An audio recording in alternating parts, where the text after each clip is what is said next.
Hey guys, tonight we begin with something a little different. You've probably heard of the Vikings, raiders, warriors, maybe even the tough guys of the ancient world. But tonight we're not diving into the battles or the bloodshed. No, tonight we're slipping into the boots of a Viking merchant. Imagine yourself standing on the edge of a bustling market, the smell of fish and leather mingling with the salty sea air. You're not here to fight. You're here to trade. And let me tell you, you might not last the first day if you don't know what you're doing. So, before you get comfortable, take a moment to like the video and subscribe, but only if you genuinely enjoy what I do here. And let me know in the comments where you're tuning in from and what time it is. It's always fascinating to see where in the world you all are. Now, dim the lights, maybe turn on a fan for that soft background hum, and let's ease into tonight's journey together. You wake up early, before the sun even has the chance to kiss the horizon with its first golden rays. The air smells like salt and wood, a mixture that makes you feel alive but also reminds you of the distance between home and wherever you are now. You're not in a warm, cozy bed anymore. No, you've been sleeping on a hard, rough cot in the back of your small, rickety trading boat. Your hands are already stiff from the chill of the night, but there's no time to stretch them out. You got things to do. The markets aren't going to fill themselves. Today is one of those big days, maybe the kind that makes or breaks your week. You've got your goods ready, everything packed neatly in sacks of wool and leather. There's grain, dried fish, even some rare amber beads you've been holding on to, hoping for a good trade. Your mind races with the possibilities. The markets in Hedeby or even farther in Francia, they might be tough, but you got a sense for these things. You know how to read the crowd, how to tell when someone's hiding a treasure in their pocket, or when they're just looking to unload junk. You stand up and stretch, your boots creaking under your weight. The smell of the sea is so strong now that you feel it in your lungs. It's not unpleasant, just constant. You gotten used to it over the years, this feeling of being both close and far away from everything that feels like home. You walk down to the dock, your sandals slapping the wooden planks. There are other merchants around you, some who've been doing this longer than you, others just starting out. But you've got something they don't: experience. And maybe, just maybe, you've got the better goods. You eye the other merchants, scanning the items stacked in their crates. There's always someone selling trinkets, swords, or even horses, but you know that there's always a niche, something you can find and turn into profit. You've learned that the hard way. Now, here's the thing. Vikings were known for their raids, their conquests, and their longships, but there's a whole different side to them that many don't think about. While they were sailing across the seas, they weren't just taking over lands and stealing gold. No, they were also busy establishing trade routes, making connections, and trading everything from grain and fur to slaves and even, let's just say, questionable goods. A Viking merchant's job was never boring, but it sure could be risky. And speaking of risk, let's dive into something a little more controversial. History books love to paint Vikings as brutal warriors, but some historians argue that their trading skills were just as crucial to their empire as their battle prowess. In fact, some believe the wealth that fueled their raids came directly from trade routes stretching across Europe, Asia, and even the Middle East. But of course, there's still some debate. Historians still argue about whether the Vikings were primarily traders or raiders. Some say it was all about the plunder, while others claim trade was the backbone of their economy. As you stand there by the docks, watching the boats bob gently in the water, you realize that trade was just as brutal in its own way. You didn't just have to watch out for the storms and the waves. No, you had to deal with pirates, tricky traders, and sometimes your own crew who'd be more than happy to steal from you if you weren't paying attention. But you've got your wits about you, and you've learned how to make a deal. You don't just hand over goods without making sure you're getting something in return. And that's where your reputation comes in. Sure, you're just one merchant among many, but you've built your name.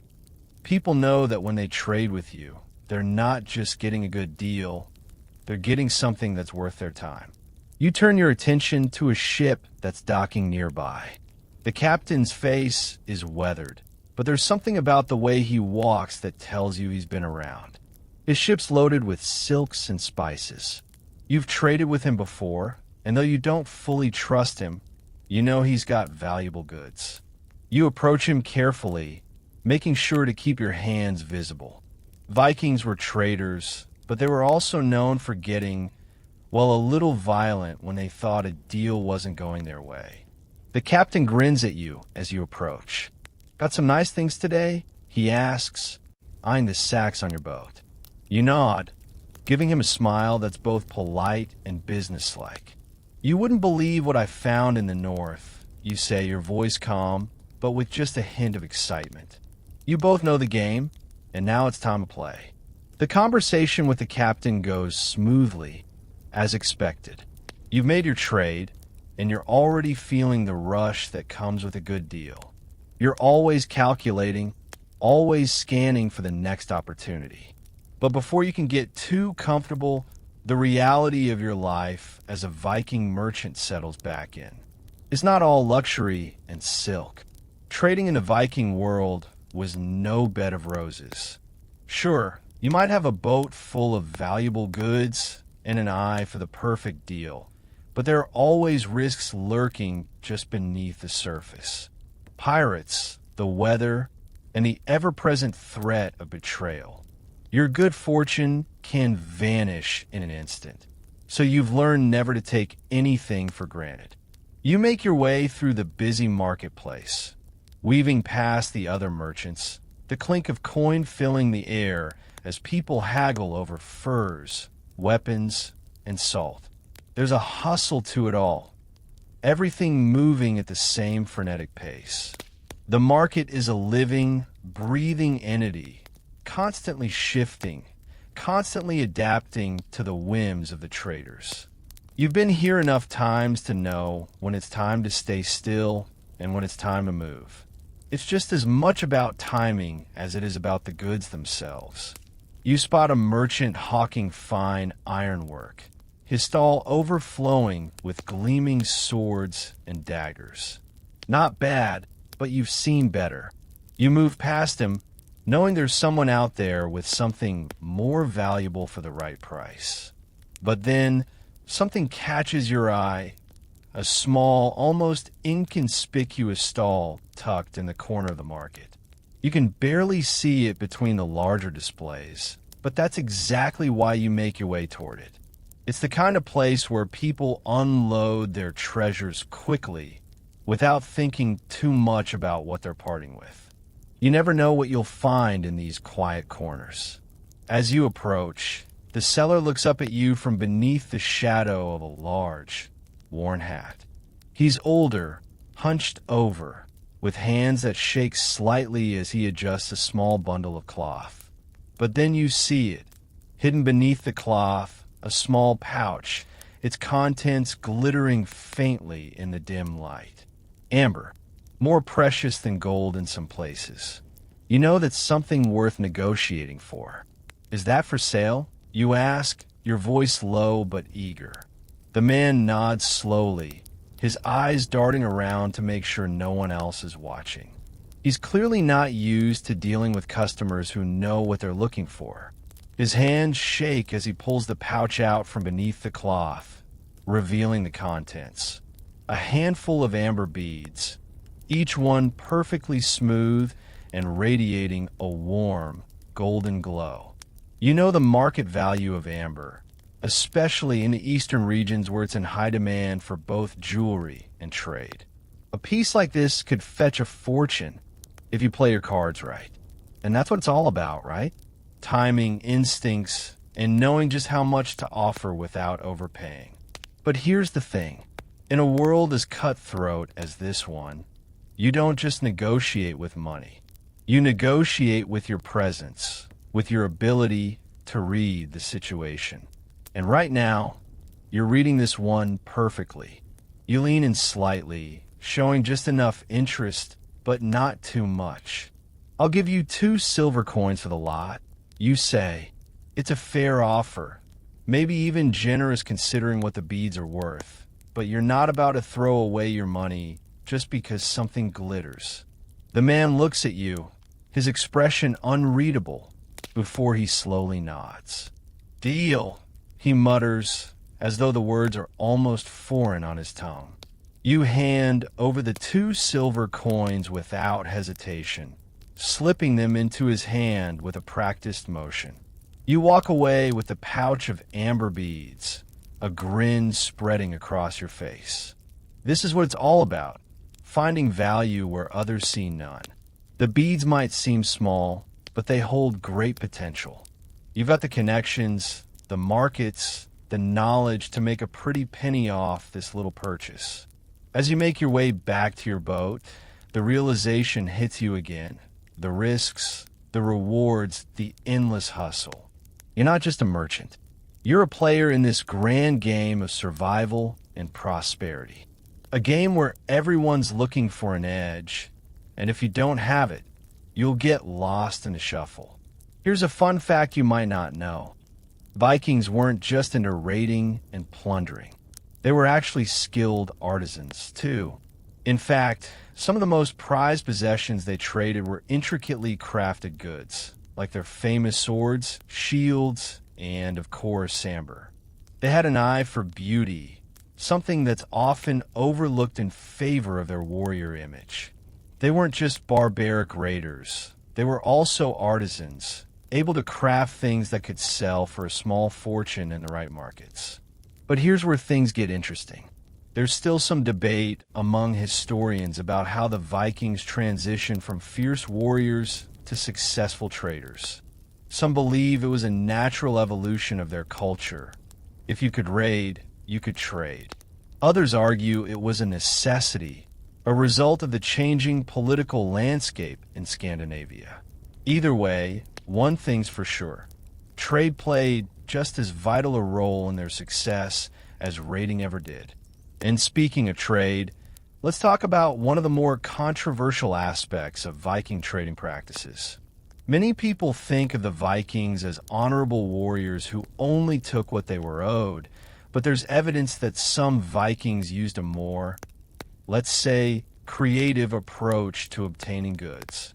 History books are still divided on the question of whether Vikings were more thieves or traders. Some argue they were both at the same time.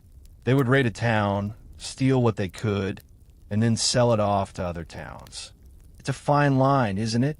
The difference between a raid and a trade can sometimes just be a matter of perspective. You wake up to the sound of the docks, footsteps, voices calling out, the creak of wooden ships being loaded with goods. The sun hasn't fully risen yet, but the marketplace is already alive. You stretch, feeling the familiar ache in your back from another night spent on your boat. It's not the most comfortable bed, but it's what you've got. And truth be told, you wouldn't have it any other way. Today's going to be a good day. You can feel it. You've already made some solid deals, but there's always room for more. The sea's calm, the trade winds are favorable, and the merchants are starting to gather in the market. It's time to get to work. You make your way to the stalls, weaving through the familiar faces. Some are old friends, others are rivals, but you've learned to keep your eyes on the prize, literally. There's no time for pleasantries when there's money to be made. As you approach your spot, you notice the familiar figure of Olaf, an old acquaintance who's known for his rare collection of furs. His stall is crowded with people, and you know exactly why. They say the furs he trades in are the best in the north. You've seen him bargain before, and it's not pretty. He's a master of persuasion, always playing the long game. You've never been a fan of his methods, but you can't deny that he knows his stuff. You walk past his stall without a word, but he catches your eye. You nod slightly, acknowledging the unspoken rivalry between you. It's a subtle dance, one where both of you know the other is always looking for an edge. But today's not the day for distractions. Instead, you focus on the task at hand. You need to find something unique, something that'll set you apart. You can feel the weight of the beads in your pocket, the amber you picked up yesterday. You know exactly where you can sell it for a pretty penny, but first, you need something else. Maybe a piece of silverware or a rare gem. The right buyer could change everything. You approach a stall at the far end of the market. It's smaller than the others, tucked away between two large displays of foodstuffs. The seller is an older woman, hunched over, her face lined with age and experience. She doesn't look like much, but you know better than to judge by appearances. She's got a collection of odd trinkets, bronze rings, glass beads, and a small chest filled with colorful stones. Looking for something special, she asks, her voice low but confident. You nod, eyeing the stones. Maybe, you reply, already considering what you might trade. You're not just here for a handful of cheap glass beads.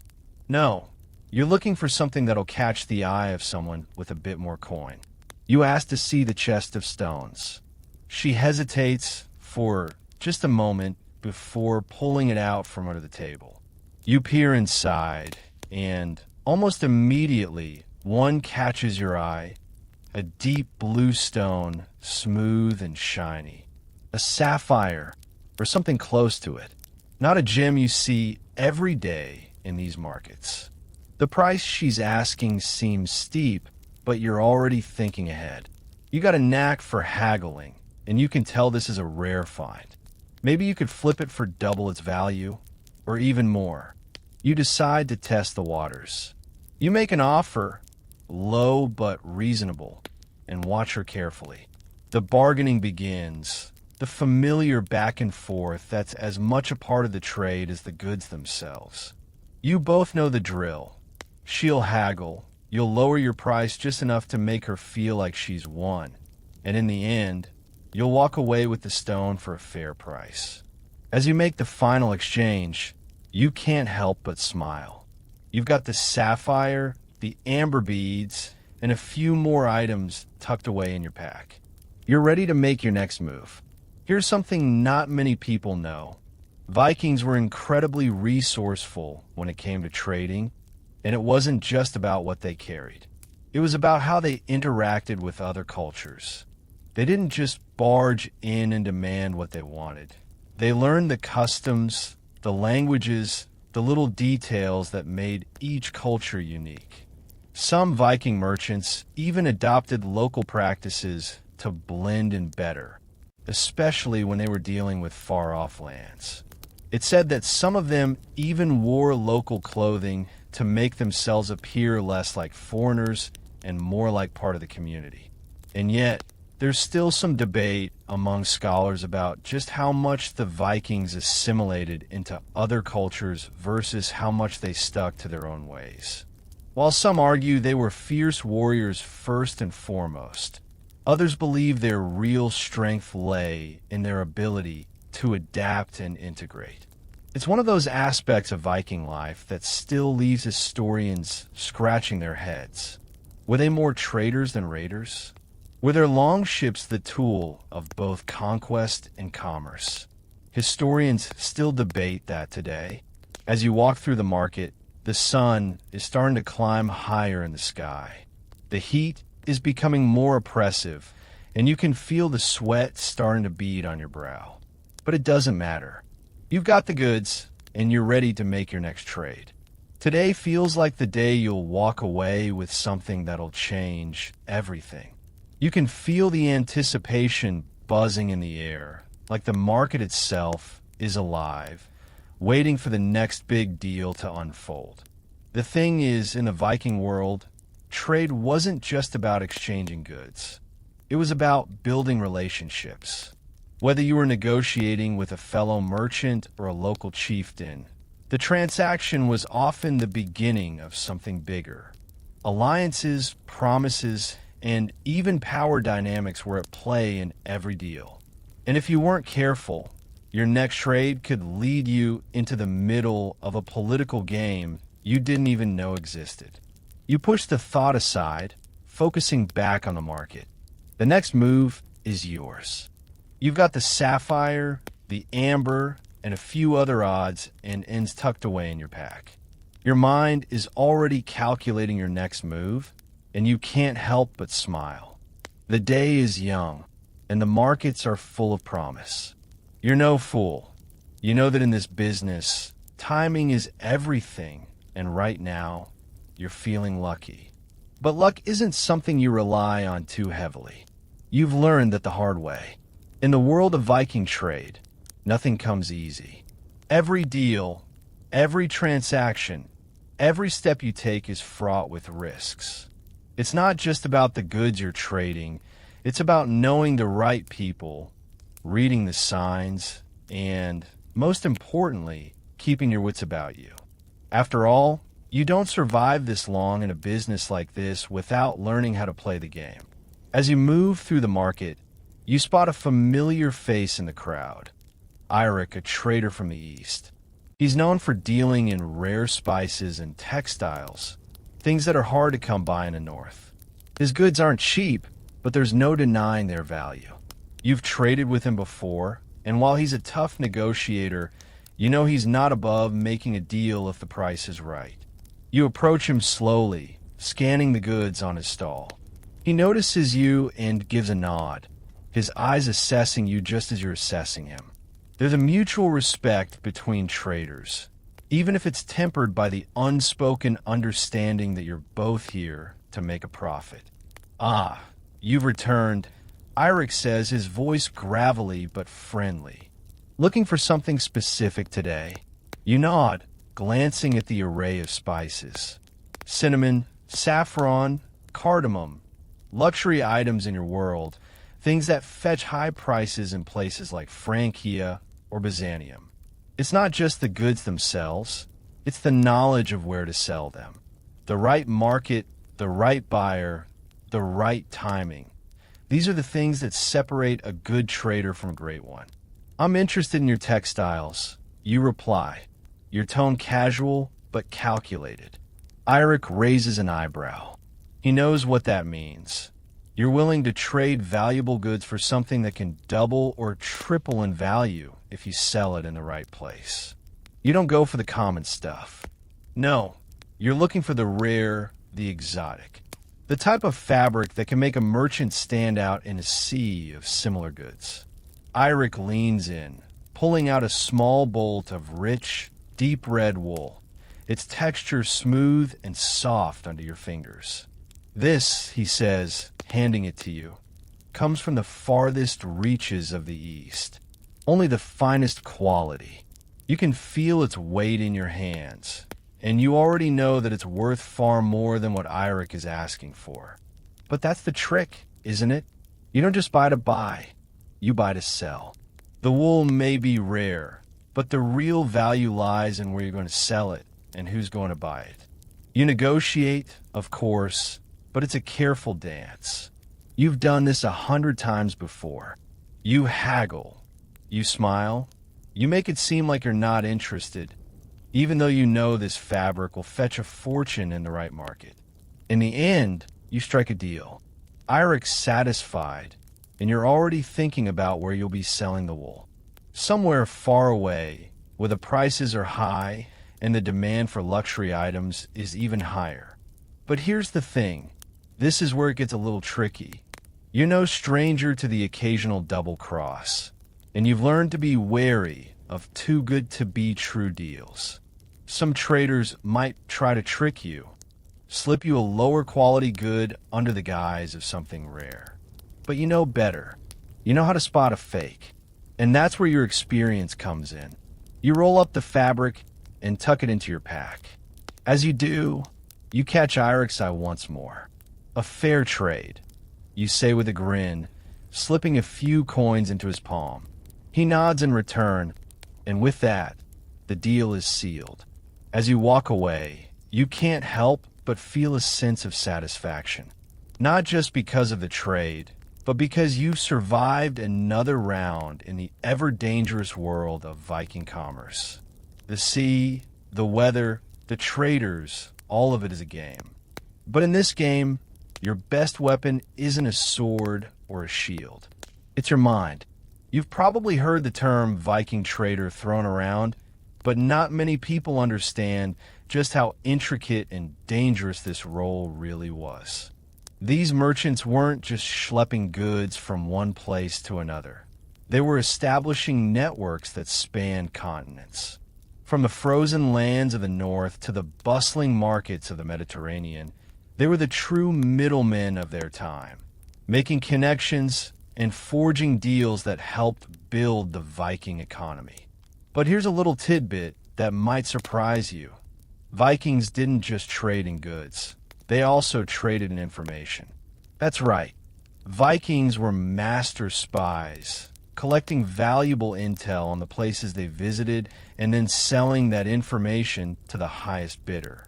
Whether it was the political climate in a foreign city, the weakness of a rival chieftain, or the location of valuable resources, Viking traders knew how to turn knowledge into profit. And yet, there's still some debate about just how much the Vikings relied on espionage in their trading practices. Some historians believe they were just traders trying to make a living, while others think they used their position as merchants to gather intelligence for their raids. The truth is, we may never know for sure. But one thing's clear, trade was never just about the goods. You push the thought aside, focusing back on the present. The market is still bustling, the deals are still happening, and the day isn't over yet. There's always something new to be learned, another trade to be made, another opportunity waiting just around the corner. You're ready for whatever comes next. The market is alive, and so is the sense of possibility. It's a strange kind of energy, one that pulses with the ebb and flow of human desire. Everyone here wants something, and everyone's trying to get it. You can feel in the air the subtle pressure that builds with every exchange, every coin that passes between hands. And you're right in the thick of it, navigating the delicate dance of Viking commerce. It's early afternoon now, and the sun's high, turning the air thick with heat. The market has begun to fill with more than just traders. You can see people from all walks of life here. Farmers, travelers, craftsmen, each one coming to trade something, looking for something, trying to make a deal. It's like a living organism, constantly shifting, constantly evolving. You could walk through the market every day for a month and still find something new. And yet, it all feels strangely familiar. The smells of roasted meats and fresh fish, the clink of coins, the laughter and bargaining. This is your world now. You slip through the crowds, keeping your head down but your eyes wide. You've learned not to trust anyone too easily, but you've also learned that in this line of work, you can't always go it alone. Sometimes you need allies. Sometimes you need to make friends. You've got the deal with Eirik, sure, but that's just the beginning. You need to keep your connection strong. Never know when you might need a favor or a quick trade, or even just someone to watch your back. And that's when you see him, Sigvard, a fellow merchant you've crossed paths with more than once. He's not quite a friend, but he's not exactly an enemy either. He's one of those traders who always seems to be at the right place at the right time. You've seen him deal in silver, furs, and even some of the finer weapons that come through these parts. You wouldn't trust him with your life, but in the world of Viking trade, trust is something you don't give away easily anyway. You make your way toward him, knowing that a few words with him could be valuable. He notices you before you can even speak, offering a slow nod. I see you're making the rounds today, he says, his tone light but with a hint of something deeper. Maybe suspicion, maybe curiosity. You smile and lean in, lower your voice just enough so that only he can hear. Always, you reply, eyes scanning the surroundings. Looking for something interesting. Sigvard chuckles, though there's a wariness behind his smile. He's no fool. He knows exactly how this game works. You always are. He pulls something out of his bag. A small, intricate piece of silver jewelry. Something more than just a trinket. It's a brooch, carved with a pattern that looks familiar. How about a few more of these? They're not for everyone, but I figure you might appreciate them. You take in your hands, feeling the weight of the metal. It's finely made, and the design is unlike anything you've seen in these parts. Could it be from the east? Or maybe farther south from Byzantium? Wherever it's from, it's worth a small fortune. Where did you get these? You ask, trying to keep your voice casual. Sigvard's expression doesn't change, but you can tell he's enjoying the moment. You know how it goes. He replies, cryptically, a little trade here, a little trade there. You get the right people, and they get you the right things. These could go for a nice price in the right market. You nod slowly, already thinking ahead. A piece like this could be sold for a decent amount of coin, but you also know the risk of acquiring such rare goods. You've heard rumors about Sigvard, rumors that make you wary of dealing too closely with him. Still, you weigh the options. He might be shady, but he knows where to find the rarest of goods, and that's what matters. You exchange a few words, some careful haggling, and soon enough, you've made the deal. You slip the brooch into your pouch, feeling its cold weight against the other items. It's not just the jewelry, it's the opportunity that comes with it.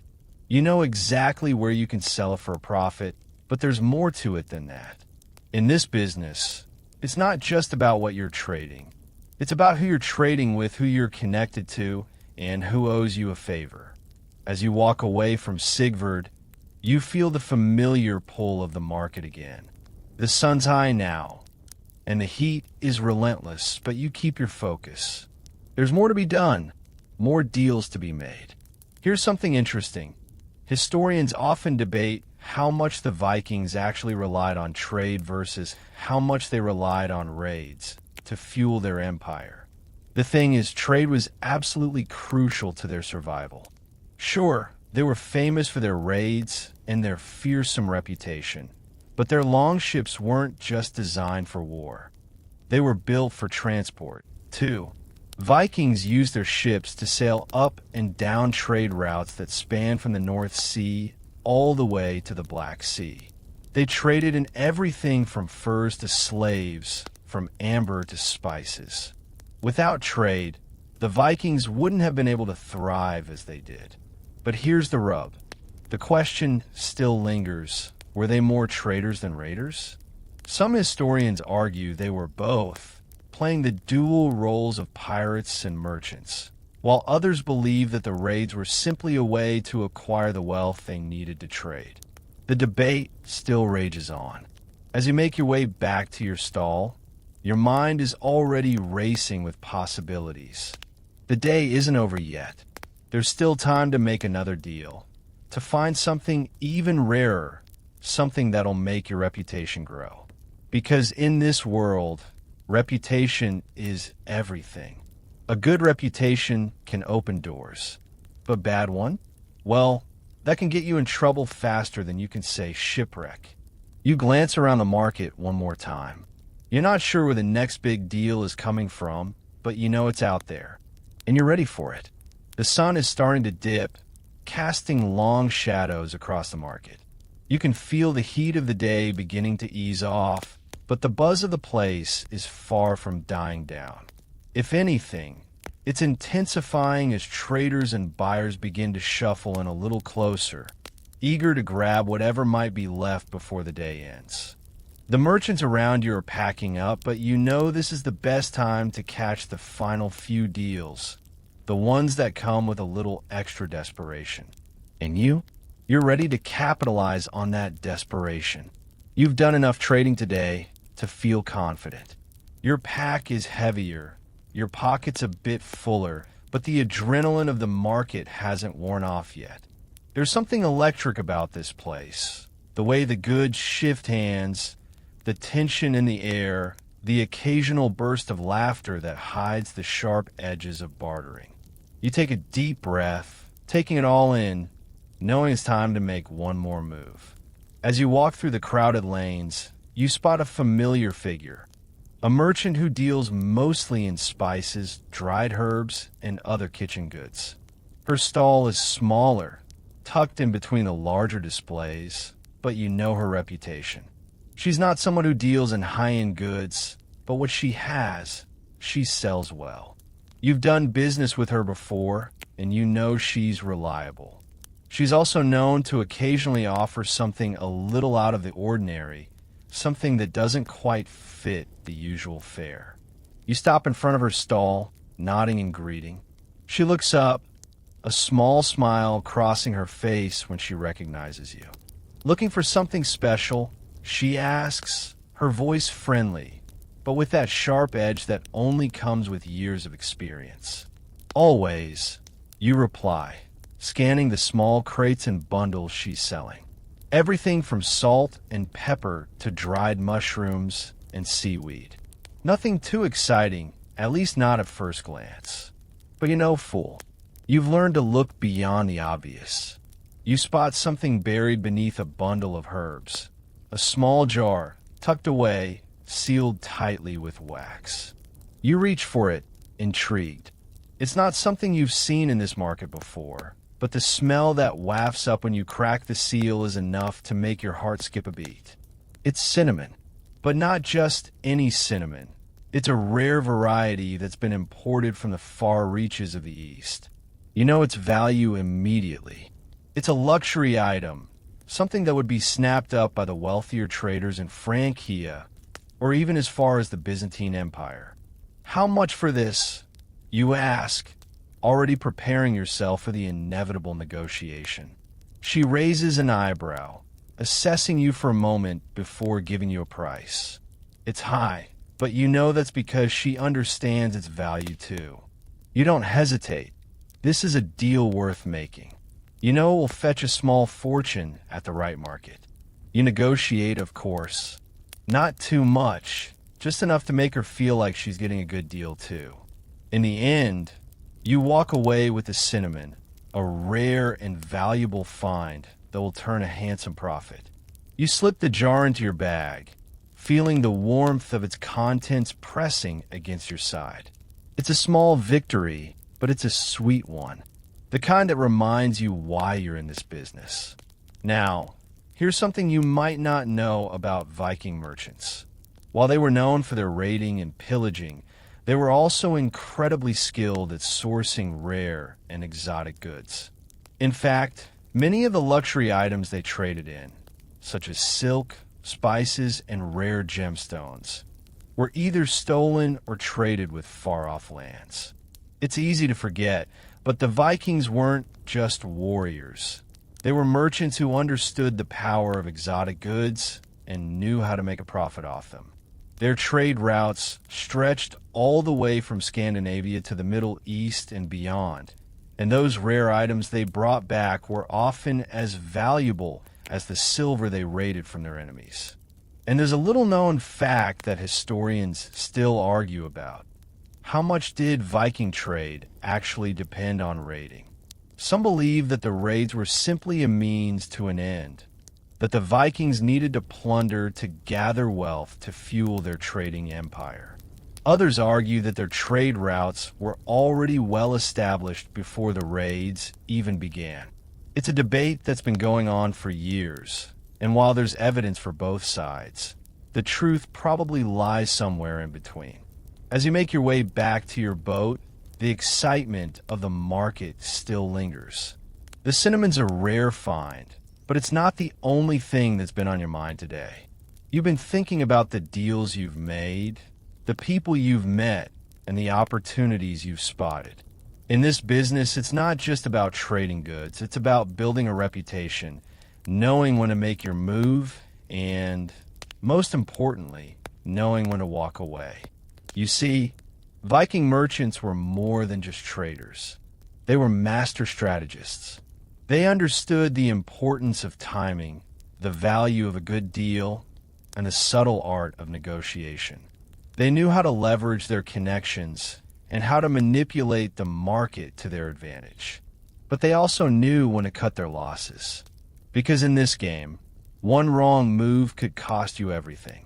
You feel the familiar weight of the goods in your pack, the amber, the brooch, the cinnamon, all of it adding up piece by piece. It's not just about the physical items. It's about the knowledge, the experience, the strategy that goes into each trade.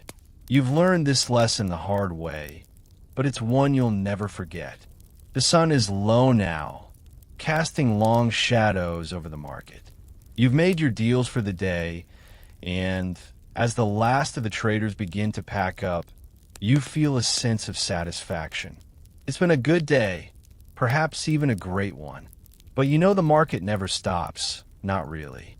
There will always be another deal, another opportunity, another chance to make your mark. And tomorrow? Tomorrow, you'll be right back here, doing it all over again. The night settles in with a calmness that feels almost foreign after the frenetic energy of the market. You step off your boat and onto the solid, familiar ground of the trading post, a quiet place where you can finally breathe. The day has been long, but the work is far from over. You take a moment to appreciate the quietness of the evening, the gentle ripples in the water, the soft murmur of voices from other traders settling in for the night. But it's not a true moment of rest, not for you. You got things to do, plans to make. As you walk through the wooden structures that line the trading post, you pass by a few familiar faces, merchants, sailors, and sometimes even a few curious travelers looking to make a quick buck. You nod at a few, but your mind is elsewhere. There's something you need to take care of, something that might change everything. You make your way toward the back of the post, where the more private dealings happen. This isn't the place where you haggle over the price of fish or furs. No, this is where the real business happens. It's here that traders like you discuss the bigger deals, the ones that take more than just a few coins to seal. And today, you've got a big one in mind. As you approach the small wooden structure that serves as the unofficial office for more serious exchanges, you see the familiar figure of Bjorn, a trader from the north. He's not someone you'd normally deal with on a daily basis, but he's known for having connections, and that's exactly what you need right now. His eyes are sharp, his mind sharper, and his reputation for making lucrative deals is well earned. He's one of those merchants who can get you what you want, if you can afford it. Bjorn looks up as you approach. He gives you a nod, his expression unreadable. You've been doing this long enough to know that the first move is always on you. You walk toward him, your footsteps steady. No rushing, no nerves. Just confidence. You stop in front of him and wait. Need something? He asks, voice low and measured, like he's already sizing you up. You don't waste time with pleasantries. I need information, you say simply. His brow furrows, but he doesn't look surprised. That's good. He knows what this game is about. I don't trade in rumors, he replies, crossing his arms. You're not just a trader, Bjorn, you reply, leaning in a little closer. You've got connections. I need someone who can point me in the right direction. I've got a buyer who's looking for something rare, and I need to know where I can find it. Something, you pause for effect, something very special. His eyes narrow, but you see the spark of interest. That's all you need. You said the right words. He knows this isn't just a normal transaction. It's something bigger. And what might that be? He asks, his tone shifting just a little bit. You lean back, taking a moment to think. You can't reveal too much, Not yet. But you gotta play it right. A certain item, you say your voice lower now. One that could change the way we do business around here. Something that people would pay handsomely for. Bjorn studies you for a long moment, then nods slowly. I might know a place, he says, lowering his voice even more. But it's not something you can just walk up to. You'll need a little persuasion to get in. He looks around, making sure no one is listening, then leans in closer. I know where you can find it, but you'll owe me. You nod. This isn't a surprise. In the world of Viking trade, favors are just as valuable as coin. You've learned that lesson well. What's your price? You ask, already knowing the answer. Bjorn grins, showing a few missing teeth. I want to cut 10% of whatever you make off it. Fair. You don't hesitate. Fair. And just like that, the deal is made. Bjorn gives you the directions, outlining where you can find what you're looking for. It's not in the usual places. It's hidden, far from the prying eyes of most traders, a secret tucked away in a far corner of the world. You're not sure if it's a trap, but you know one thing, it's a chance. And in this business, chances are everything. As you leave the small office, the weight of the day's trades still pressing on your shoulders, you think about what Bjorn has told you. The risk is high, but the reward could be higher. You're no stranger to danger, to the unknown. But what you're about to undertake, this isn't just about making a profit.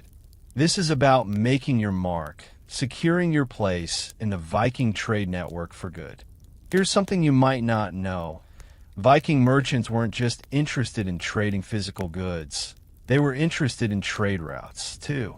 They understood the power of controlling a trade route, of holding the keys to a valuable commodity. For example, the Vikings were some of the first people to establish significant trading routes between the Baltic Sea and the Mediterranean. They traded everything from furs to spices, but they also knew that controlling the flow of goods gave them immense power. It wasn't just about selling things. It was about who controlled the means of exchange. It's a little-known fact that Vikings were among the first to create what could be considered international trade networks during their time. Some historians argue that these networks were the backbone of Viking success, and they were just as important, if not more so, than their reputation as fearsome warriors. But here's the thing. The Viking Empire was built on more than just trading goods. The Vikings were also master diplomats, and trade often meant negotiating delicate political relationships with foreign leaders. Historians still debate whether their trade networks helped them create alliances or whether their raids were just a way to keep people in check. There's still no clear answer, but the role of Vikings as traders is often overshadowed by their more well-known activities as raiders. And so, as you prepare for the next part of your journey, you can't help but think about what it all means. You're not just a merchant. You're a player in a game that spans continents. A game where every deal could change the future. You turn your attention back to the boat. Tomorrow's another day, and it might just be the one that changes everything. The next morning arrives with the quiet hum of activity already stirring in the trading post. The air is thick with the promise of new opportunities, and as you step onto your boat, the weight of yesterday's deals still lingers in your pack. It's a good feeling, the kind of satisfaction that comes when you know you've made a wise move. But in this world, there's no room to rest. Every deal you've made is just the beginning. You got to stay sharp, always looking ahead, anticipating the next trade, the next twist in the game. You set out on the water, the early morning fog clinging to the surface, giving the world a muted, dreamlike quality. The gentle splash of the oars cuts through the silence as you guide the boat away from the dock. The sea's calm today, a rare gift.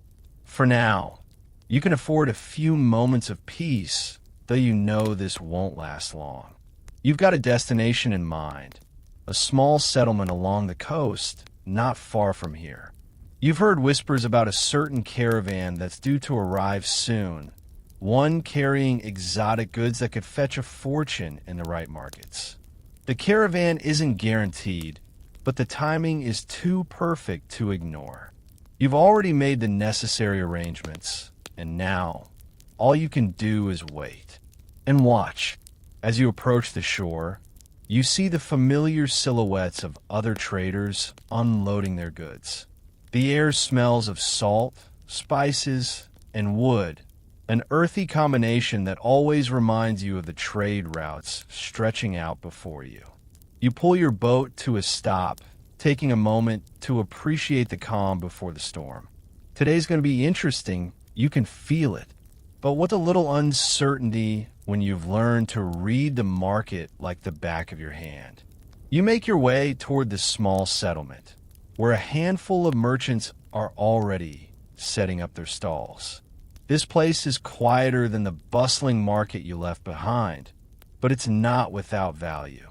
Sometimes, the quieter places hold the best deals, the ones that are harder to come by in the more crowded hubs of commerce.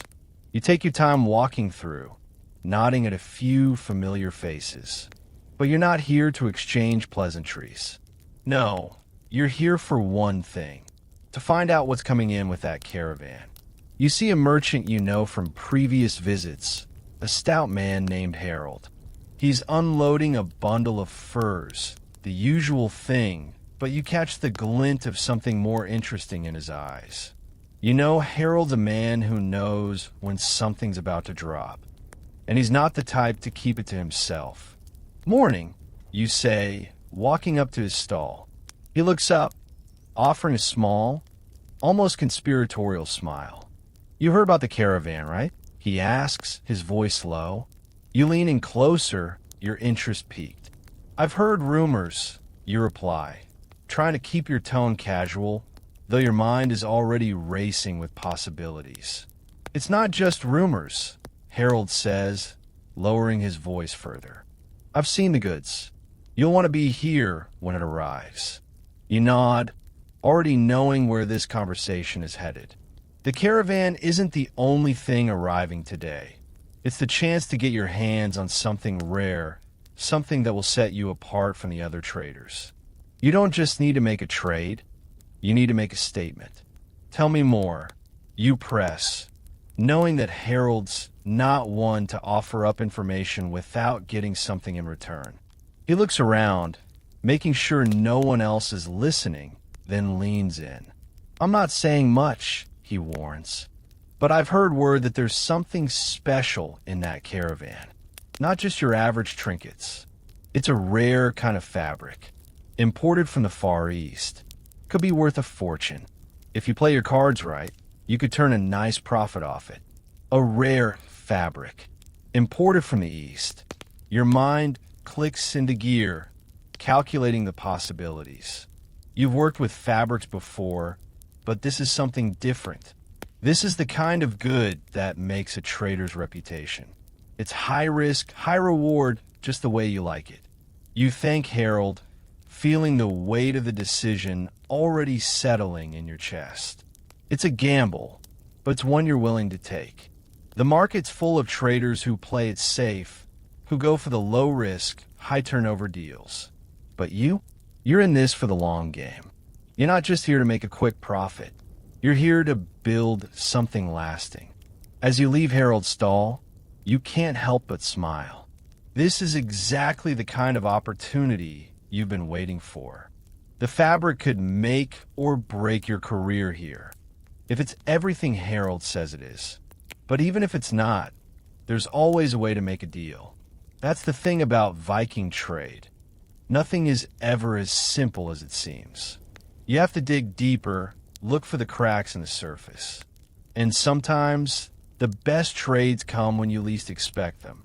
The sun is now higher in the sky, and the day is heating up. You've got a few hours to wait before the caravan arrives, but in this business, waiting is just another part of the game. You sit down on a low stone wall, your pack resting beside you. You made your move. Now all that's left is to watch. Here's something you might not know. Vikings were incredible networkers. They didn't just trade goods. They traded knowledge, stories, and connections.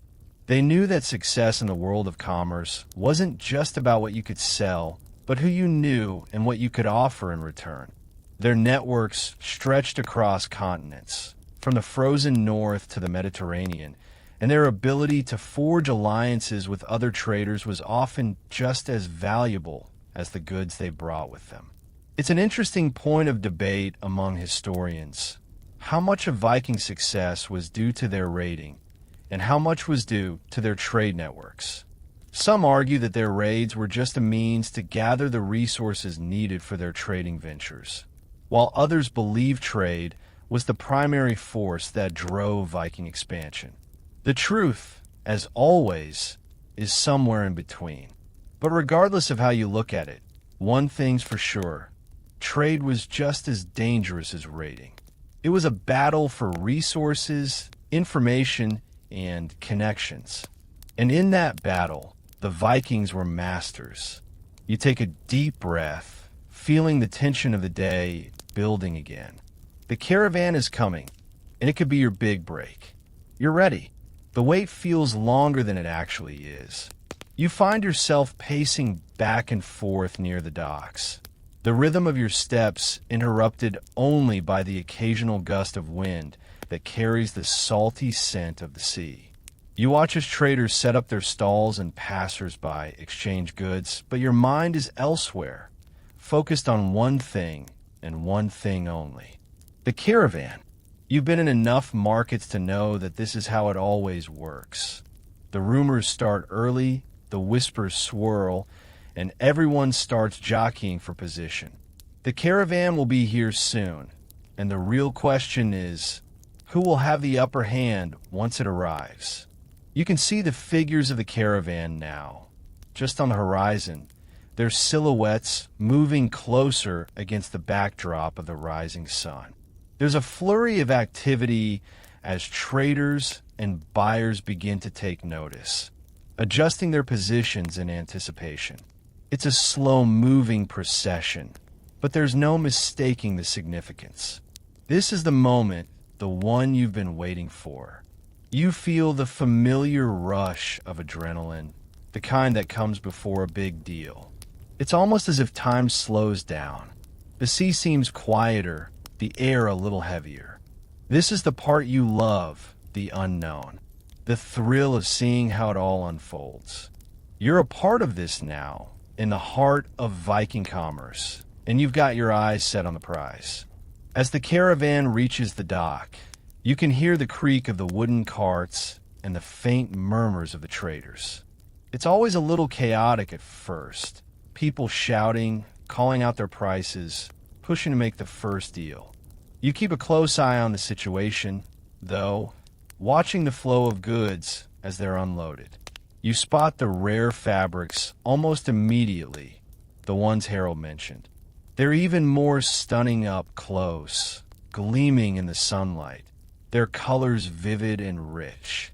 You know these will be in demand. The question is, how much are they worth? And more importantly, who else has their eyes on them? You don't waste time. You move quickly, slipping through the crowd with ease, and make your way to the front. A few of the more ambitious traders are already circling, but you've been here before. You know how to handle the competition. You approach the caravan leader, a stout, middle-aged man with a sharp gaze. His eyes flicker over you, but you offer a polite nod, one that says you're here to do business, nothing more. He doesn't speak at first, but you don't wait. You know the game. "I'm interested in your fabric," you say, your voice low, controlled. You can already see the hesitation in his eyes. He's weighing the options, deciding whether you're a serious buyer or just another trader looking for a bargain. He finally nods, indicating that you can examine the goods. You move forward, your fingers brushing against the delicate fibers, feeling the richness of the cloth. You could almost taste the value of it on your tongue. It's rare, fine, and in demand. You turn to him, holding up a bolt of fabric. How much for this one? You ask, your tone confident but not aggressive. The leader raises an eyebrow. A good piece, for sure, he says, though you can tell he's not thrilled with the price you're about to offer. He gives a figure, one that seems a little too high, but you don't flinch. You've done your homework. You've heard about these fabrics before. You know they're valuable, but you also know when to push back. Too high. You say, your voice calm but firm. I've got a better offer elsewhere. You see the flicker of calculation in his eyes, and that's when you know you've got him. He's not just here to sell. He's here to make a deal. You hold your ground, refusing to budge on the price. Silence stretches for a few moments, tense, but in a way that feels almost familiar. It's the silence of negotiation, of two players trying to get the upper hand. Finally, the leader sighs and lowers his price. You smile and nod, sealing the deal with a handshake. You got what you came for.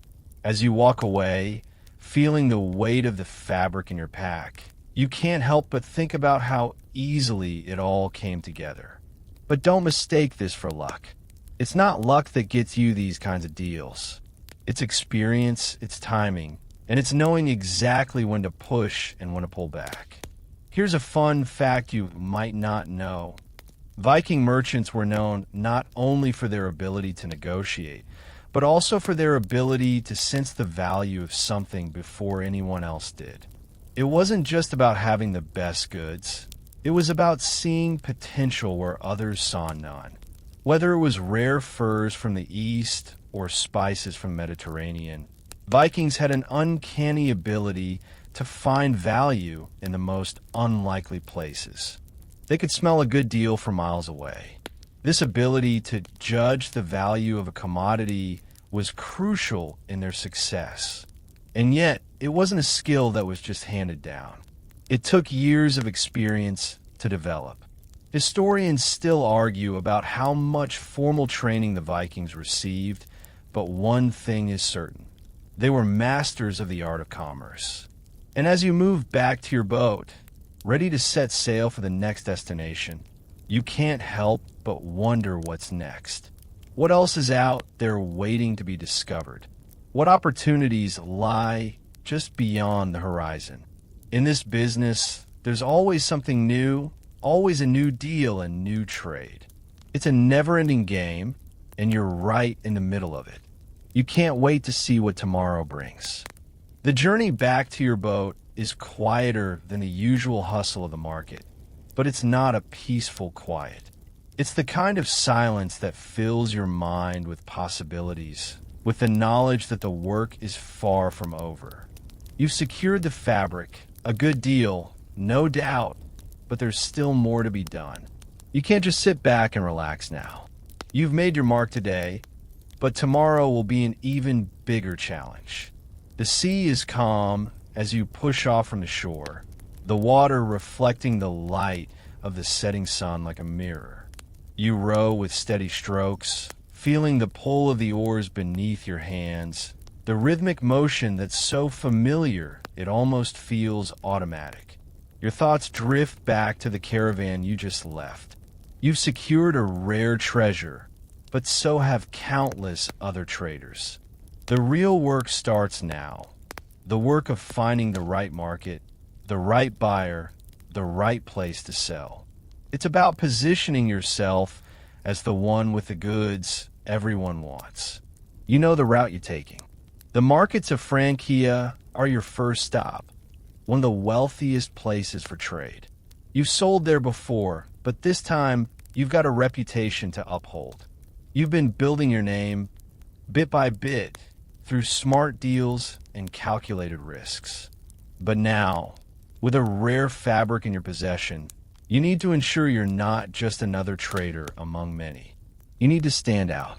As the boat cuts through the water, your mind begins to race through all the possible markets and routes. Francia is a good start, but it's not enough to simply sell. You need to move fast, to meet the right buyers, and you need to have leverage. The wind picks up, tugging at your hair, and you feel the familiar tug of anticipation in your chest. The excitement of the deal is starting to wear off, replaced by the realization that you're entering the next phase. This is the part that tests you. Anyone can make a deal. Anyone can buy and sell. But not everyone knows how to leverage their goods to their advantage. Not everyone knows how to read the market and see the potential before anyone else does. That's where you come in. You steer the boat toward the next port, a small trading town along the coastline. It's not as well known as Francia, but it's a perfect stop to find a few initial buyers before you hit the big markets. You've been here before, and the locals are used to seeing traders like you come through. This isn't the place where you'll strike it rich, but it's a solid spot to make your first sale. As you dock, the familiar sights of the trading post greet you. The market is small, but it's full of activity. The noise of haggling merchants and curious buyers fills the air. It's not the same frantic energy you saw in the larger markets, but there's still an intensity to it. This is where the real business happens, the kind where connections are made, where deals are struck with a handshake, and where trust matters more than anything else. You take a walk through the market, scanning the goods on display. You're not interested in trading your fabric just yet. Not here. You're looking for someone specific. You know there's a local buyer who's been looking for rare textiles, someone who's got an eye for quality and isn't afraid to pay a premium for it. As you round the corner of one of the market stalls, you spot him. A tall man with a weathered face, his hands stained from years of handling goods. It's Arvid, a buyer who's always in search of something rare. He's got a reputation for knowing the value of what's before him, and if he's interested, you know you'll get a fair price. You approach him with a casual air, your steps steady. Arvid, you greet him, a friendly tone masking the anticipation beneath. He looks up, eyes narrowing just a bit before he recognizes you. "Ah, I thought I'd find you here," he says with a slight grin. "Got something interesting today?" You nod, reaching into your pack and pulling out the bolt of fabric. You unroll it just slightly, enough to show its richness. "This," you say, letting the words hang in the air. "Imported from the East. The finest you'll find." Arvid raises an eyebrow, his hands hovering over the fabric. He runs a finger over the smooth fibers, his expression thoughtful. "Rare indeed," he mutters. "What's your price?" You don't rush. You know the value of the fabric, and you've learned how to hold your ground. The negotiations begin, and you match Arvid's pace. This isn't just a transaction. It's a partnership in the making. You know that getting the right price here could open doors in bigger markets. It's not just about the fabric. It's about how you're positioning yourself in the network of traders. You both haggle for a few minutes, the price rising and falling as you exchange words and glances. Arvid's good at what he does, but you're no slouch either. Finally, you strike a deal, a fair one, but one that still leaves you with a comfortable profit. The fabric is gone, but the transaction is more than just money.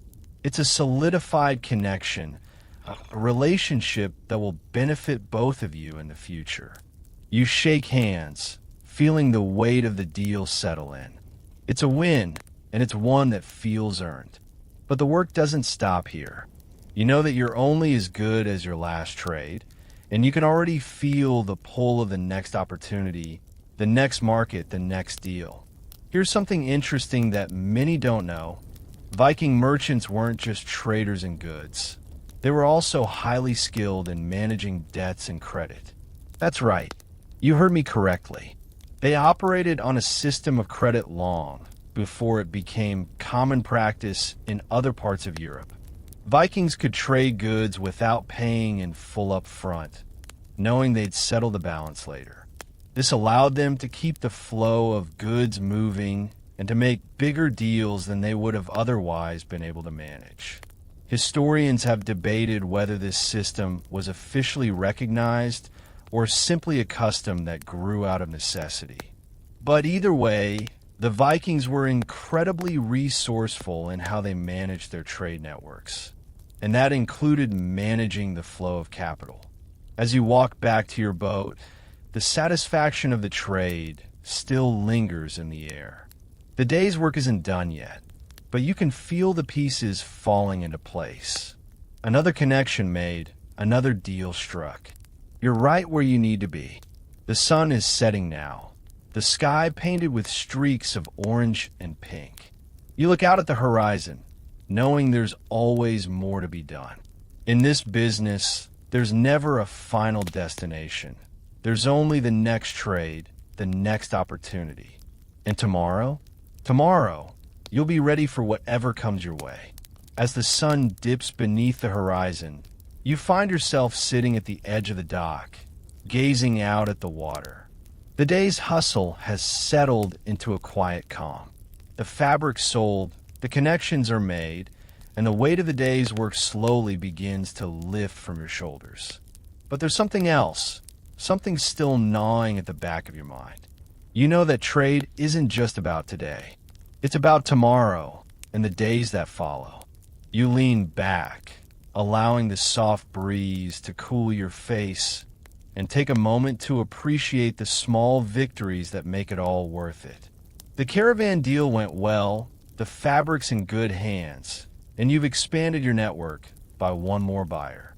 But deep down, you know that Viking commerce doesn't stop here. It never does. You hear the familiar sound of footsteps behind you. When you turn around, you spot Sigvard, the trader you've crossed paths with a few times before. He's holding a small bundle wrapped in cloth, his expression unreadable as always. He's never been the type to just stop by for a chat, so when he approaches, you know he's got business on his mind. Evening, Sigvard says, his voice is steady as usual. Got something you might be interested in. You raise an eyebrow, curious. Oh, you know better than to let your interest show too easily. But the truth is, you've been waiting for someone like him to approach you. Traders like Sigvard are useful, but they never come cheap. He lowers the bundle to the ground between you, carefully unwrapping it. Inside, there's a handful of intricately carved bone and a few odd-shaped stones. You recognize them immediately. These are from the far north, near the Sami tribes. They're rare, and they've got a unique kind of market appeal. I know someone who's looking for this kind of thing, Sigvard continues. Could fetch a good price, depending on where you're willing to take it. His eyes are shrewd, and there's a calculating edge to his tone. You could flip these to the right buyers for more than you'd expect. You run your fingers over the stones. Their smooth surfaces cool against your skin. They're rare, no question. You could probably sell them in Frankia, or better yet, trade them further east where the demand for exotic goods is always high. But you don't make a move just yet. You know better than to show your cards too early. How much are you asking for them? You ask, your voice neutral. Sigvard gives a nonchalant shrug. Not much. Just a fair price for a fair deal. Let's say 20 silver coins. You pause, weighing the offer in your mind. It's not a terrible price, but it's also not a steal. You've seen these kinds of items go for higher prices, but you also know that Sigvard doesn't like to let go of things too easily. He's always got his own angle, always playing his hand close to his chest. You're asking for 20, you say slowly, but I'd be more comfortable at 15. Take it or leave it. Sigvard's eyes flicker with irritation, but it's only for a moment. He's no fool, either. You can see the wheels turning in his head as he contemplates your offer. The silence stretches out, just long enough for you to wonder if he's going to walk away. But then, just as you expect, he nods. 15 it is, he says, reaching out to hand you the bundle. You take it, not even flinching. It's a fair deal, and you know it. Sigvard doesn't always give you the best price, but he knows you'll make good on a transaction. He's done business with you enough times to know that you're reliable, even if you're a bit hard-nosed when it comes to bargaining. As Sigvard turns to walk away, you can't help but feel a sense of satisfaction. You've secured another rare item, one that could turn a profit. And more importantly, you've just proven once again that Viking trade isn't just about luck. It's about knowing the right moment to make a move and having the confidence to see it through. But here's the thing that sets you apart from the others. You've learned not to focus on the immediate gain. It's tempting, of course, to look at a single transaction as the end goal. But you're in this for the long haul.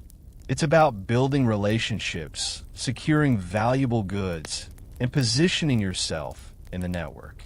The wealth comes in layers, one deal at a time. Each transaction opening the door to the next.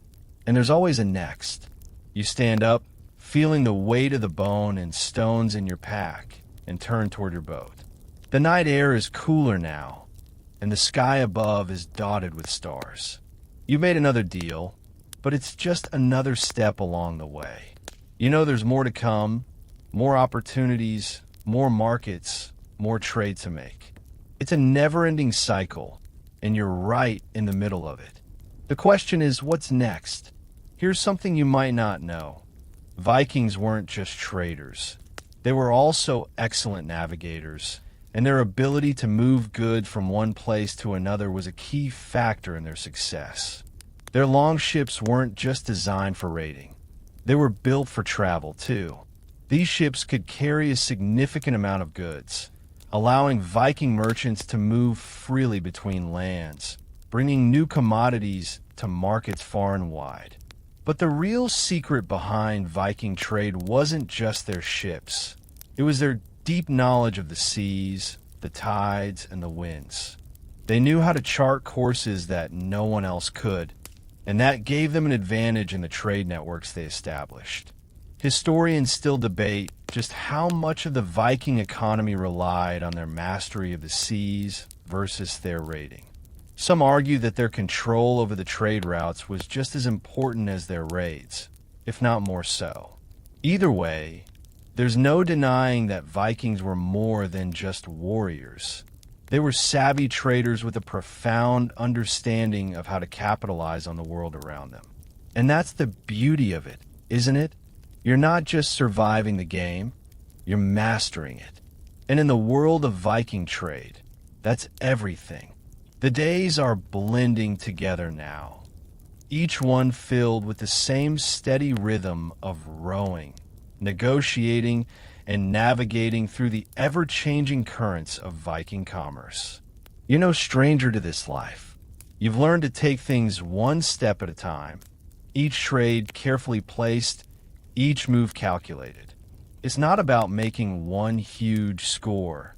It's about building momentum little by little until you've created something unshakable. Today, though, feels different. The winds are shifting, and you can sense it. There's a strange energy in the air, a feeling that something is just around the corner, waiting to break. The markets have been good to you, but there's always that nagging thought in the back of your mind.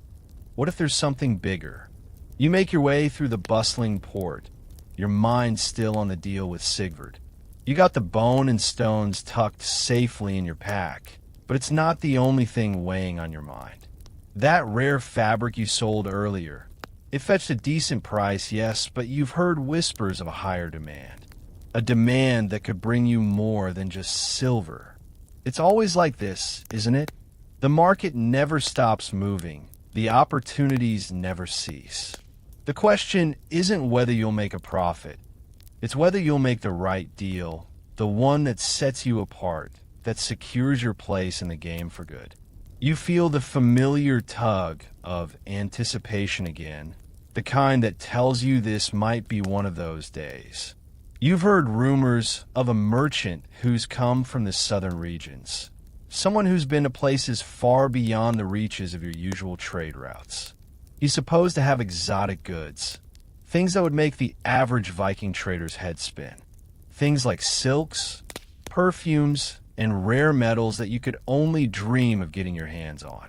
You've been chasing this rumor for a while now, and today you finally spot him. A tall man, with an air of mystery about him, like he's seen things far beyond the horizon of the usual markets. He's unloading crates from a ship that looks like it's seen a dozen storms, yet still stands strong against the pull of the tide. His eyes scan the crowd, but there's something different in his gaze. He's looking for someone. And you're looking for him. You approach cautiously, giving him enough space to notice you, but not enough to seem desperate.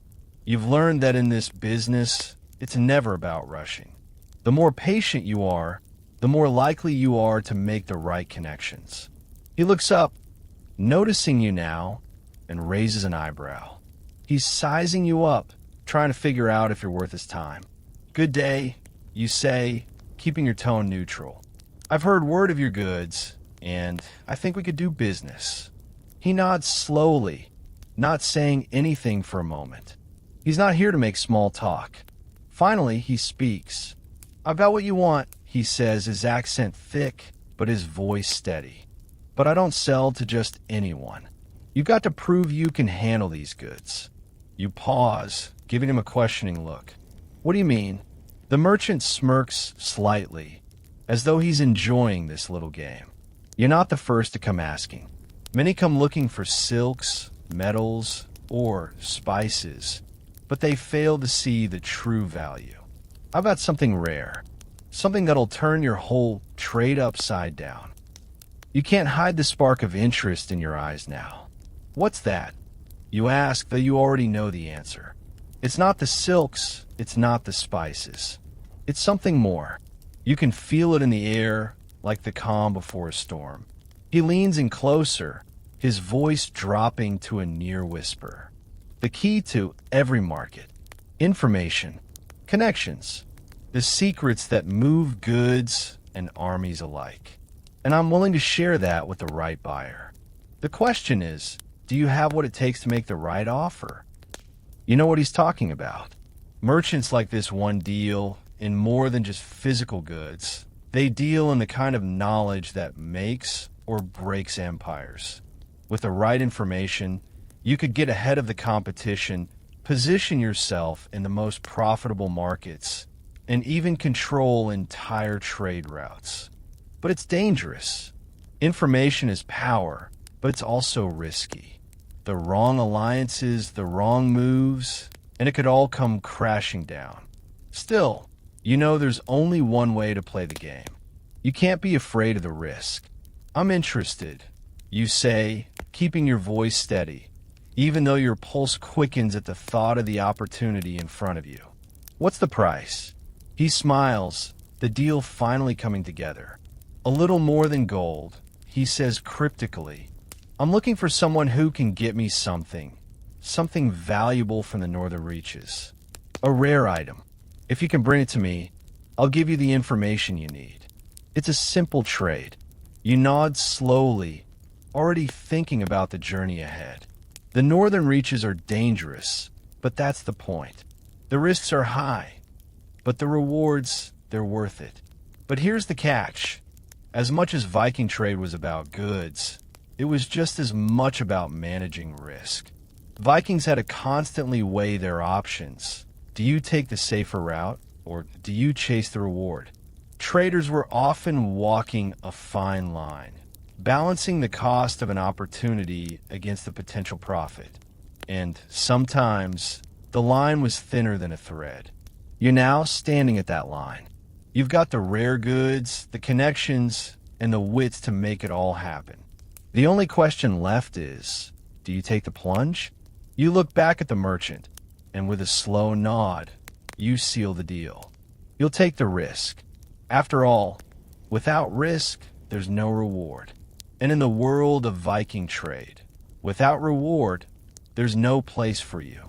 As you turn away, the weight of your decision settles into your chest.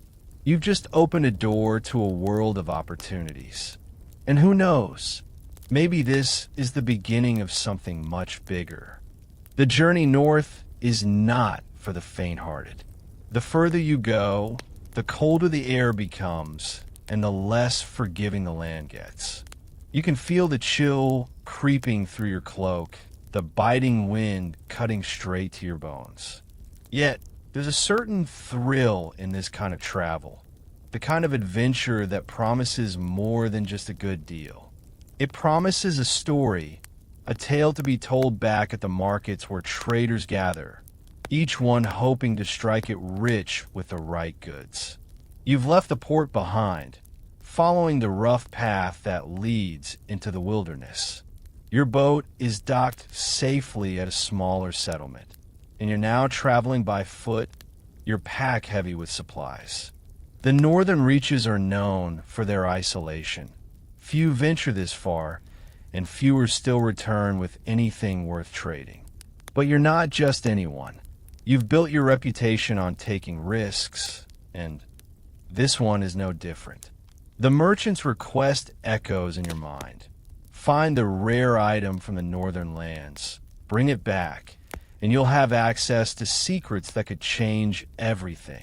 The landscape around you is barren, vast stretches of tundra, with only the occasional cluster of trees breaking the monotony. The silence is almost oppressive, the only sound the crunch of your boots against the snow. You're not alone on this journey. You've brought along a few trusted men, fellow traders who understand stakes. They're experienced enough to know when to push forward and when to retreat, though the latter option seems unlikely with the promise of such a lucrative trade hanging in the balance. You make camp for the night, a fire crackling in the distance, the warmth a small comfort against the cold. It's been days since you left the last settlement, and while the journey has been uneventful, there's something unsettling about the quiet. You're far from the comforts of the markets now, and it's a stark reminder of just how much is at stake.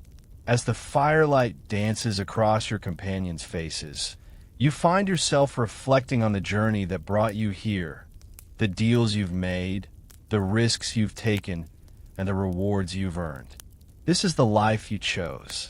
The life of a Viking merchant is one of calculated risk, one where every decision could be the difference between wealth and ruin. It's not just about the goods you trade, it's about understanding the landscape, the people, the markets, the shifts in demand. You've learned that through trial and error, through the bitter lessons of failed deals and fleeting opportunities. You can't afford to let your guard down, though. The northern lands may be less traveled, but that doesn't mean they're safe. There are rumors of bandits, of wild men who live off the land and have no use for gold. You've heard stories of traders who went missing, their goods stolen, their lives lost to the unforgiving wilderness. It's a risk you've accepted, but it's not one you take lightly. The next morning, the landscape begins to change. The snow becomes heavier, the trees thicker, and you know you're nearing the heart of the northern reaches.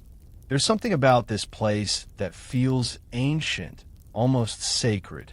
The wind howls through the branches, and the further you walk, the more you feel as if the land itself is watching you, waiting for you to make a wrong move. And then, finally, you see it, the rare item the merchant spoke of. Hidden in a small, crumbling temple deep in the forest, you find the object of your search. A wooden carving, intricately detailed and adorned with symbols you can't quite recognize. It's old, older than anything you've encountered in the markets. There's something about it, a kind of energy that tells you it's not just valuable in terms of trade, it's valuable in ways that go beyond gold. You carefully pack the carving, feeling its weight, knowing that this piece could change everything. The merchant had hinted at the importance of this artifact, but you never imagined it would hold such power. As you turn back to your camp, Your mind races with the possibilities. This item could be the key to something bigger, something far beyond what you could have imagined. But that's the thing with Viking trade. It's always more than just the goods. It's the connections, the opportunities, the risks and rewards. But there's something else, too. A feeling deep in your gut that this isn't just about wealth anymore. It's about control. This carving holds more than just value. It holds a secret. And with it, you can control the future of Viking trade, of Viking commerce, in ways you never thought possible. The journey back is quicker than the trek up, but you're not in a rush. You know the deal is sealed, and there's no going back now. You got what you came for, and you know it's going to make waves.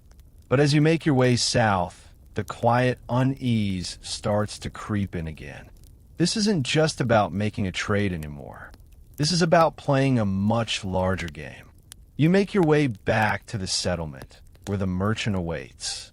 He's been patient, waiting for you to return, but you know that once you hand over the carving, there's no turning back. The deal will be done. The information you've been promised will change everything. The power will shift. But there's a price to be paid for this kind of power. You've learned that lesson over and over again in your years of trading. Every opportunity comes with a cost, a sacrifice. It might be time, it might be goods, or it might be something more personal. Whatever it is, it's always there, lurking beneath the surface, waiting to claim its due.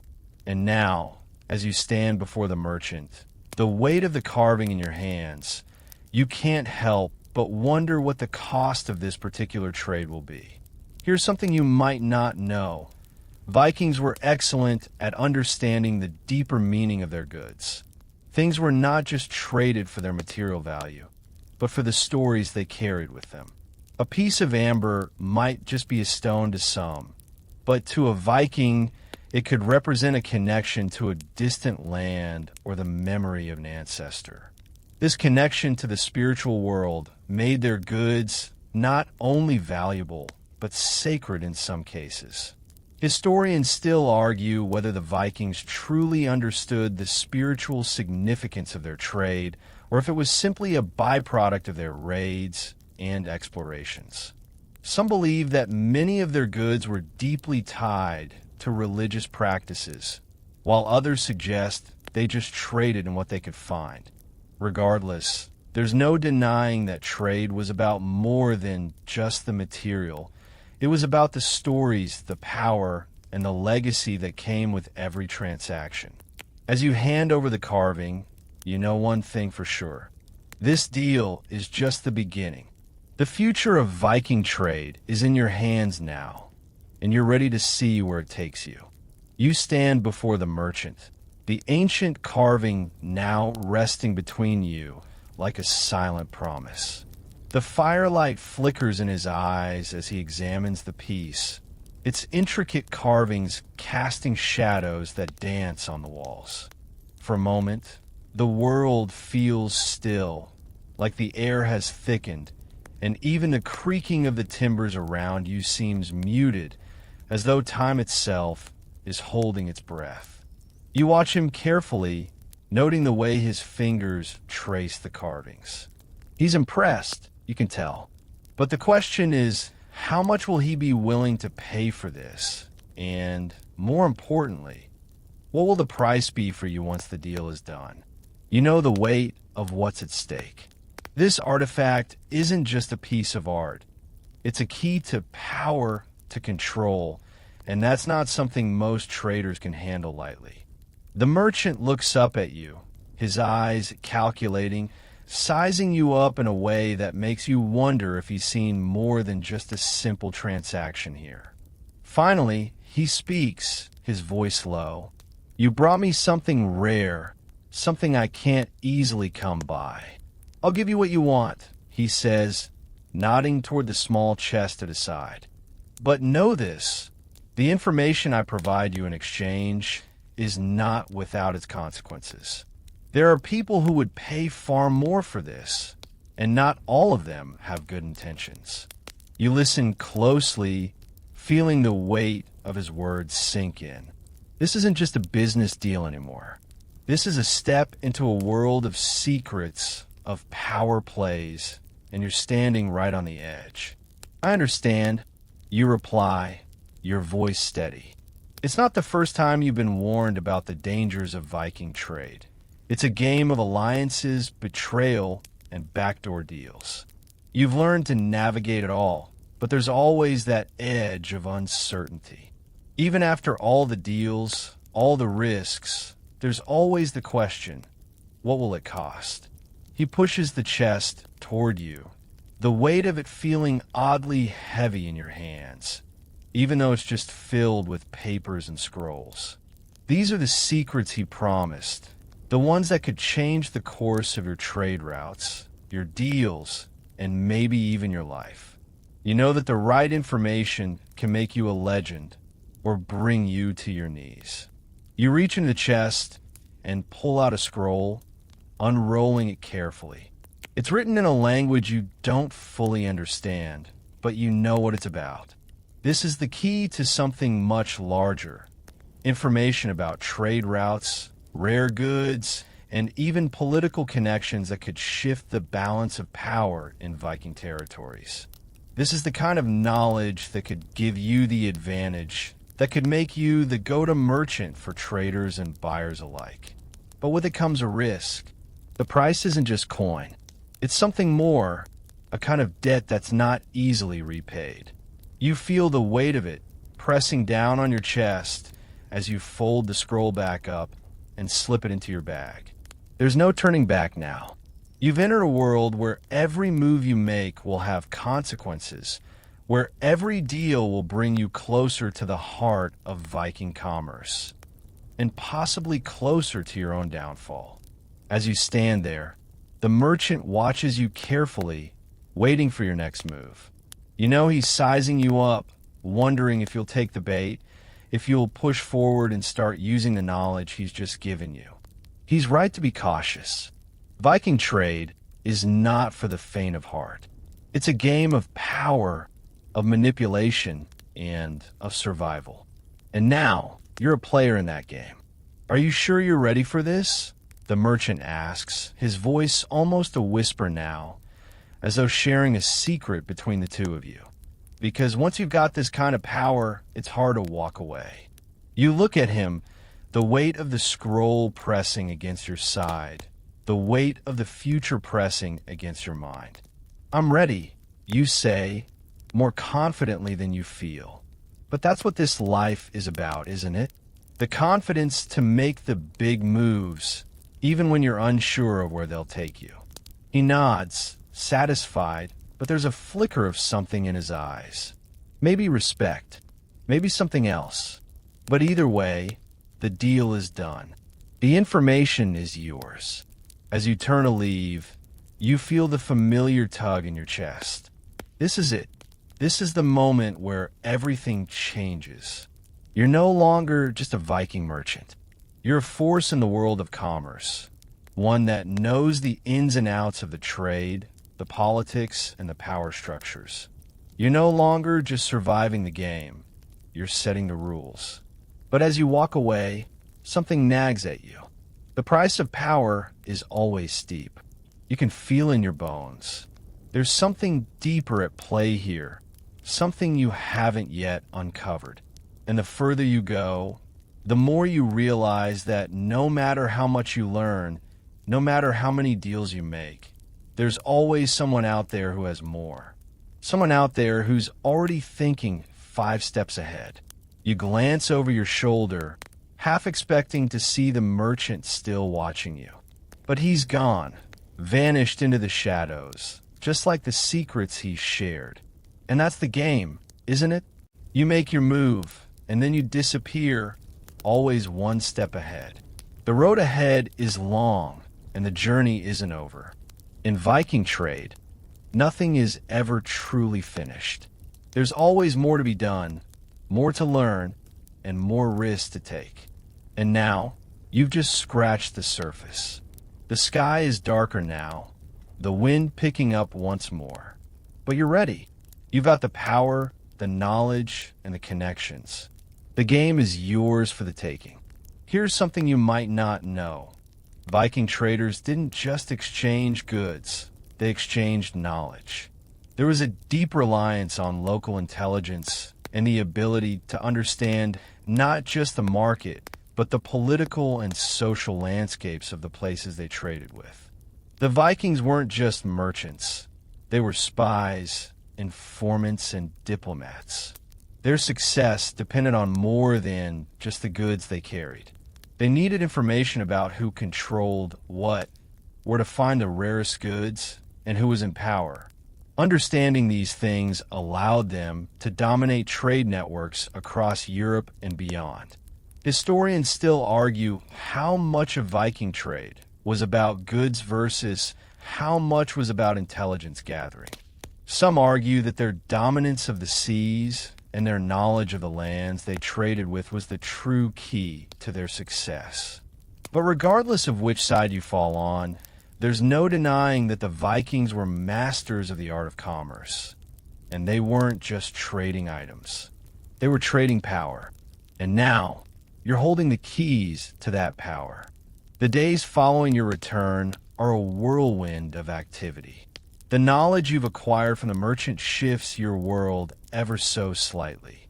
It's a delicate thing, this power, this information, and it hangs over you like a storm cloud, ready to burst.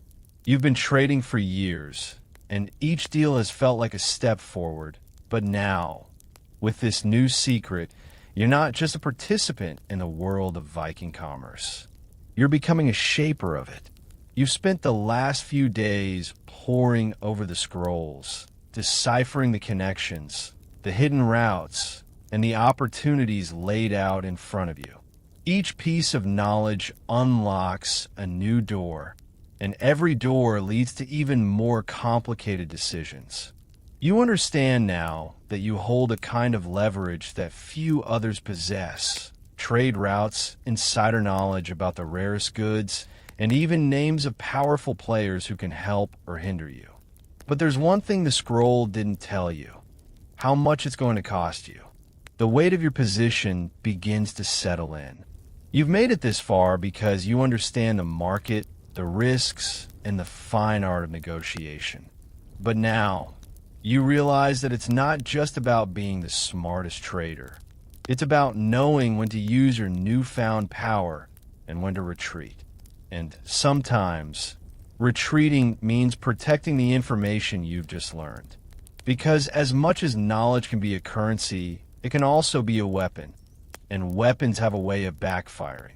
As you sit in your small cabin, overlooking the bustling port, you can't help but feel the shifting tides of fate. You've made allies, but you've also made enemies. Those who know you've been privy to secrets will soon begin to see you as a threat. You're no longer just a trader on the edge of the action. You've stepped into the heart of it. The sound of boots clattering on the dock breaks your reverie, and you glance up to see a familiar figure. It's Sigvard, and he's walking toward you with a look on his face that says he's got something to say. You rise to greet him, your mind racing with the possibilities. He's not here for pleasantries, not today. You've learned that much about Sigvard. Got a minute? He asks, his voice low. It's not a question. He's here to talk, whether you like it or not. You nod, gesturing for him to sit. What's on your mind? He lowers himself onto the small bench beside you, glancing around, as though making sure no one is eavesdropping. I've heard whispers, he says quietly, about you, about the deal you made with the merchant. You don't flinch. You knew this moment would come. It's no surprise that Sigvard has his ear to the ground, just like the rest of them. But there's something in the way he's looking at you that makes you pause. Whispers, you repeat, your voice steady. And what exactly are they saying? He leans in, his face inches from yours. That you're playing a dangerous game. That the merchant isn't the only one who's got his eye on that information. There are others more powerful than him. You've got the potential to change the game, but you also have the potential to be crushed by it. The words hang in the air, heavy and foreboding. You've known the risks. You've known the dangers of wielding power in a world where trust is scarce and every deal could be your last. But hearing it from Sigvard, hearing the truth in those words, it's different. You've made your choice, but you can't deny the unease that settles in your stomach. Are you threatening me, Sigvard? You ask, your voice firm but calm. The last thing you need is to let him think he's got you rattled. He laughs, but it's a dark, humorless sound. Not threatening you, just advising you. You're not the only one with power, and you sure as hell aren't the only one who knows how to use it. But you've got to watch your back, my friend. It's not just the merchants you need to worry about. There are bigger players in this game. Players who don't care about the risk, only the reward. You don't respond right away. The weight of his words sinks in, and for the first time, you begin to understand what this all means. This isn't just about trading anymore. It's about politics, alliances, and the fine line between success and ruin. I know the risks, you finally say, meeting his gaze. But I'm not backing down. Not now. Sigvard nods slowly, a look of understanding crossing his features. I didn't think you would. Just remember, knowledge can be a double-edged sword. It can make you rich, or it can make you a target. Watch your step. He stands up, dusting off his cloak, and without another word, he's gone, leaving you with the weight of his warning. You're no stranger to risk, but this is different. You're stepping into a game where everyone plays dirty, and the stakes are higher than you ever imagined. And the worst part? You've only just begun. You stand up, your mind racing. You can't afford to hesitate. The merchant has given you a gift, an opportunity to control the flow of trade, to make moves that could change your standing in the Viking world. But it comes with a cost. And now, with Sigvard's warning echoing in your ears, you realize just how high that cost might be. You walk to the edge of the dock, looking out at the ships bobbing in the water. The wind picks up again, but this time it feels different. There's a charge in the air, an undercurrent of tension that tells you things are about to change. You've made your mark, but now the real game begins. The one where allies turn to enemies, and the price of knowledge becomes the ultimate currency. You're ready for whatever comes next. But one thing is certain, nothing in this world comes for free. Here's a fact you might not know. Viking merchants didn't just rely on their goods. They relied heavily on their networks. The Vikings had established some of the most complex trade networks of their time, stretching from the Mediterranean to the far reaches of Russia and the North Atlantic.